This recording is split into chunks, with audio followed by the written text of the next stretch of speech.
Chittagong city কলেজের ছাত্রদল ও ছাত্র শিবিরের সংঘর্ষ শুধু একটি স্থানীয় ঘটনা হিসেবে থেমে থাকেনি।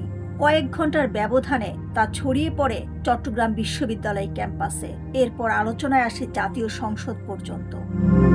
চট্টগ্রাম সিটি কলেজে গ্রাফিতি মোছা এবং সামাজিক যোগাযোগ মাধ্যমে লেখালেখিকে কেন্দ্র করে ছাত্রদল ও ছাত্র শিবিরের মধ্যে সংঘর্ষের সূত্রপাত হয়। পরে লাঠিসোঁটা ও ধারালো অস্ত্র ব্যবহারের অভিযোগ ওঠে। এতে অন্তত 10 জন আহত হন।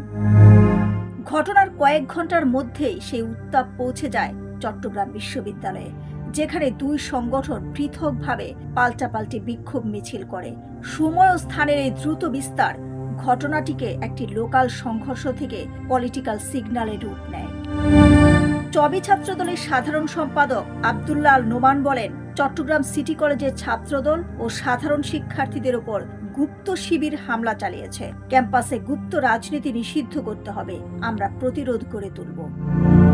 অন্যদিকে চবি শাখা ছাত্র শিবির সভাপতি ও চাকসু ভিপি ইব্রাহিম হোসেন রনি বলেন, শিক্ষা প্রতিষ্ঠানে সন্ত্রাস ও চাঁদাবাজি চায় না সাধারণ মানুষ। আমাদের উপর দমন পীড়নের রাজনীতি চলছে। যারা আন্দোলনে অংশ নিয়েছে তাদের গুপ্ত বলা হচ্ছে, এটা গ্রহণযোগ্য নয়। বাংলাদেশ ইসলামী ছাত্র শিবিরের কেন্দ্রীয় সভাপতি নুরুল ইসলাম বলেন, সরকার রাষ্ট্র পরিচালনায় ব্যর্থ। এই ব্যর্থতা ঢাকতে পরিকল্পিতভাবে ক্যাম্পাসগুলো উত্তপ্ত করা হচ্ছে। সংঘর্ষের ঘটনাগুলো সেই কৌশলেরই অংশ।